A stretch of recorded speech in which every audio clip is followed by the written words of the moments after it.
Hello everyone, my name is Natalie Ledwell and this is the Inspiration Show. Today we are coming to you live. I'm actually coming to you live from San Diego. I'm actually in Glenn's office at this very moment.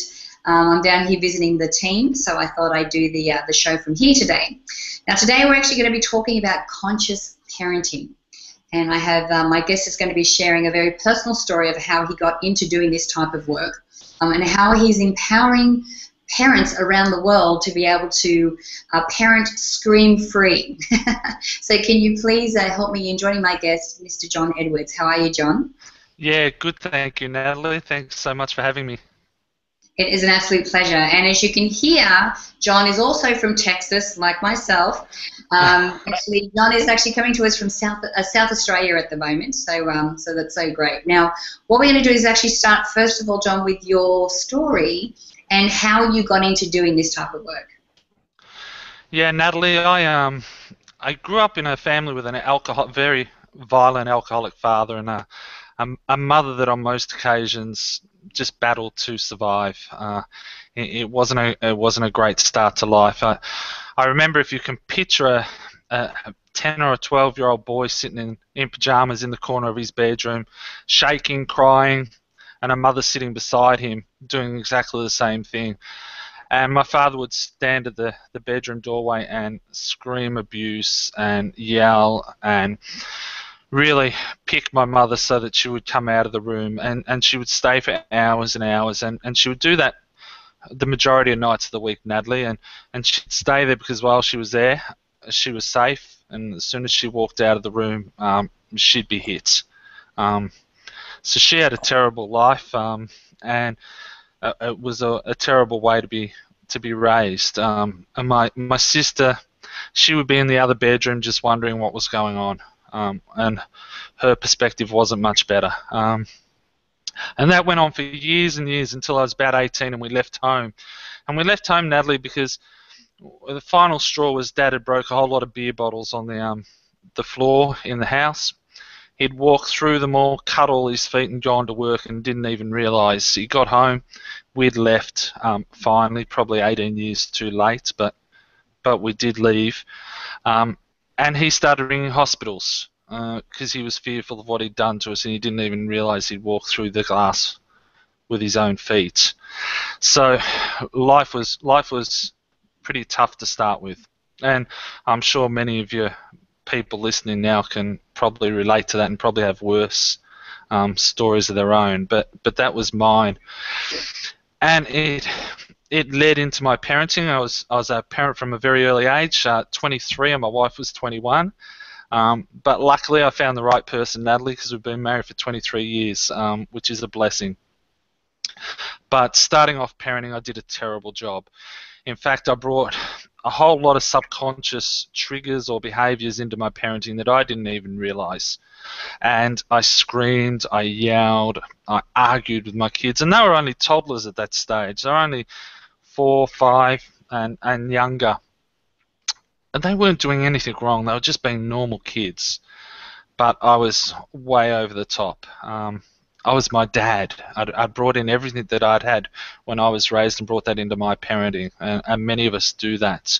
And it wasn't until my son was about 12, 13, and again I remember, and it's not something that I'm proud of, but it was a turning point for me, so I'll share it with the audience. And it was, we had a dog, and my son hadn't cleaned up the mess. It was outside. It was his job to clean up the mess after the dog, and he hadn't done it as usual. And I went outside, and he was outside, and I had him by the throat up against the brick wall of the house, and I had my fist back, and I was ready to punch him in the face. Who punches their own kid, Natalie? And that was the moment where I realised I had to do something and had to change something. And he was in tears, I was in tears, I was often in tears, Natalie, racked with guilt of the way I was behaving, but I didn't know what to do. And from that moment on, things changed. So I want to really empower parents that are having difficulties or have not had a great start to life, because not everybody has a blessed childhood. And if you don't have that, there's no rule book, there's no parenting guidebook that they give you when you leave hospital. You have all. It's really interesting, Natalie. you become pregnant, or the lady becomes pregnant, you have a gynecologist, you have all these tests done all the way through to you give birth, and you've got a gynecologist, maybe an anaesthetist, epidurals, all these sort of things. The baby's looked after. Once that's over, they say, see you later, and go home. There is no rule book, and everyone fumbles and bumbles away as best they can. But while our kids are young, it's time to really engage with them in a conscious, positive, and considered manner of parenting, because it makes a world of difference to the way those kids are raised. Yeah. So, what would you say is your definition of what conscious parenting is? Because it seems like it's a new term that I haven't really heard before. Yeah, conscious parenting to me is not parenting by the seat of your pants. And I'm not sure whether that's an Australian expression, Natalie, but it means not parenting in the moment. It actually means when a situation occurs, handling that in a considered, calm manner. It means when misbehavior occurs, that you're actually thinking about why that misbehavior has occurred, because kids don't misbehave just to cause us grief. There's actually underlying reasons, or they're not being they've got emotional needs that we're not addressing. So being a conscious parent is being aware of those emotional needs that sit behind the behavior that you're experiencing and addressing those behaviors. It's also understanding that, how often have you heard, Natalie, that a parent will say, geez, my kid made me do that, or he was just playing up so badly that I had to do that. It's his fault. You know, we're the parents, we're the adults. It's a whole load of rubbish. The only person that you can change and you're responsible for is yourself. I can't make you change, Natalie, and you can't make me change. And the same applies for parenting. You can't make your kids change. You can lock them in their bedroom, but they're not going to change if they don't want to change. So conscious parenting is about being able to adapt your behaviour as a parent to affect change in your children.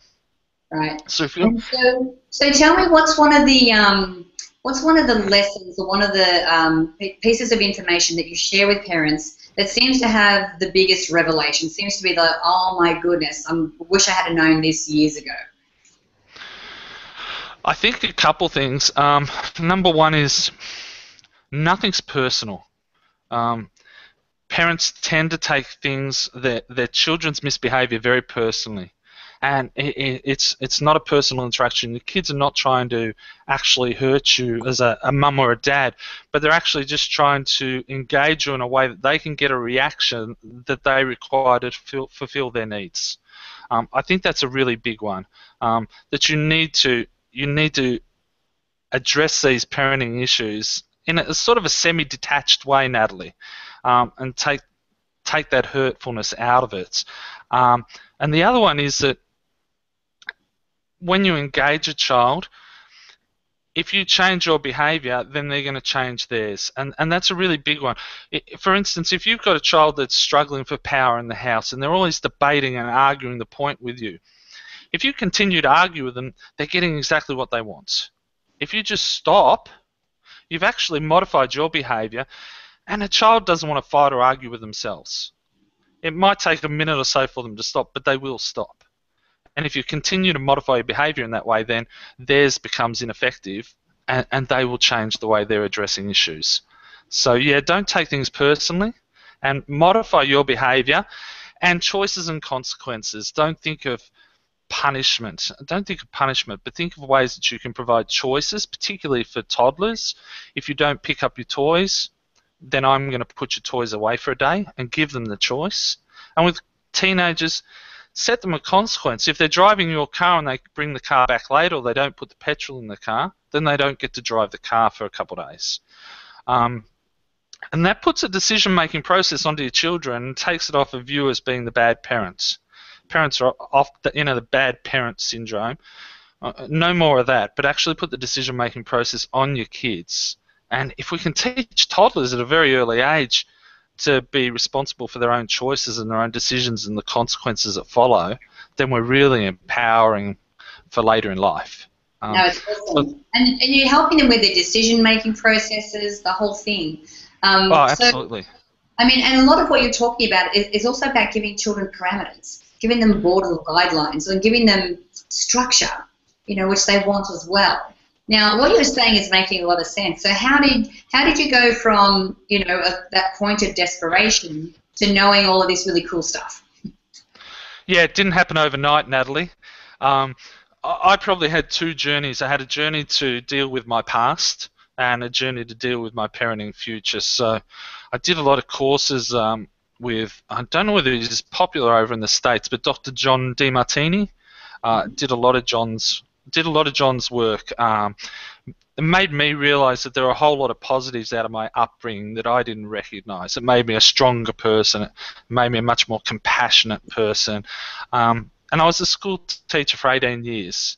And I think school was always my safe haven as a child. And it followed through, and it made me a damn good teacher for 18 years, that compassion that I got out of my childhood. So I dealt with that, and then looked at my parenting and realised many of the things that I just discussed with you, that my children weren't deliberately behaving poorly. They weren't trying to get at me. That wasn't their motive, but I really wasn't addressing their emotional needs. Because they were walking around on eggshells, if you like. They were tiptoeing, trying not to upset their dad. And it took a while for me to realise that. But once I realised that, then I could start to address how I was parenting. And it probably took 18 months to 2 years, Natalie, for my kids to start to trust me again, that I wasn't just being a good, calm parent for 1 week, that it was going to be a stretch of time. Also, something that I teach in my mastery course is journaling and action plans. And part of being a conscious parent is actually journaling each incident that you have with your kids, because you're actually then becoming conscious of what's happening and how you're behaving, and triggers that are occurring that you may not be aware of. For me, when we were younger, we didn't have much money, my wife and I, so as soon as we discussed finances, I was in an anxious state, and it didn't matter what my kids did, I'd scream at them. Yeah, you're shaking your head because it's something that we can all relate to. And much of this isn't brain surgery, Natalie, but it's about simply becoming conscious of how you're behaving and how you can change that to raise great kids. Yeah, that's a great suggestion about the journaling. I know that, when it comes to our behaviours and our programs, when we look at our parents' behaviours, it's not only that sometimes we emulate what their behaviour was because that's what we know, but sometimes we rebel against it as well. And so when you can look at those two, the seesaw of the two of those, and then you can actually sit down at the end of the day and consciously go, okay, well, what could I have done better? What did I do right? What could I have done better? And how will I change my behaviour moving forward, I think is a very empowering way to be able to do that. So I know that you've worked with a lot of parents. Is there one story in particular that you can share, an example of some that you've worked with that have really, been able to have a massive breakthrough with their family? Yeah, I think one family, particularly one father and son, a teenager. Father and son were very similar, and it quite often happens that they have much the same personality, and hence they tend to butt heads, which makes life difficult. And I must admit, my son and I still do that a little bit at the moment. But they weren't talking. They fought and they argued every time they saw each other. So it was a matter again of having the father sit down, and quite often it's working with the parent or the mum or the dad to realise that it's not a blame situation. It's not a let's blame the child or I'm blaming you as a parent, but it's a how can we work together to solve this problem. And we had this parent journal for about a month. And at the end of each week, Natalie, we have trends. And we put all that parenting journal together and we work out whether there's any trends in their behaviour over that week, which is really invaluable information. And what he was working out was that on a lot of occasions, there are a lot of events there that he was screaming at his child or losing his temper that he could just let slide. Whether the son hadn't put the garbage out right when he wanted it to, but he put it out an hour later, it really didn't matter. And if the dishes weren't done exactly on time, but they were done, let it be. And what happened was that the father started to relax a little bit, the son started to relax a little bit, and they started to build a relationship again. But it was all about working out what he was doing as a father, where he could relax a little bit. There were areas that he couldn't relax because they were too important. And to realize that his son wanted to engage him, but that neither of them knew how. So the father actually took on a bit of research, because there's a generation gap there now, Natalie. Our life as parents is very different to our children's lives, and they're listening to music on the internet, there's different movies, there's video games, there's a whole array of things that we don't really understand. And for this father, a really important thing was to start to do some research into what his son loved and actually start to engage him in conversation about those things. And they slowly started to create a bond together, and their relationship now is much stronger than it's ever been. So, yeah. Awesome. Yes. John, we've run out of time. Thank you so much for sharing your amazing knowledge, which is, I think we were talking before. I know that you, through your website, and I'll get you to tell people what that website is in a moment. But you work with parents and creating an environment where they can share the challenges that they're facing. I think is really important, because sometimes we think that we're struggling on our own, and that no one else in the world is having the same challenge that we are. But when we can sort of talk about that in a safe environment, we realize that we're not alone, and it's easier for us to be able to ask for help. So if people want to find out more about you and the work that you do, John, where can we send them? Yeah, it's, excuse me, Natalie, it's www.parentconsciously.com. Beautiful. Okay. So thanks again, John. It must be morning, midday over there at the moment. It's nearly 11 Perfect. at the bottom of the world, Natalie.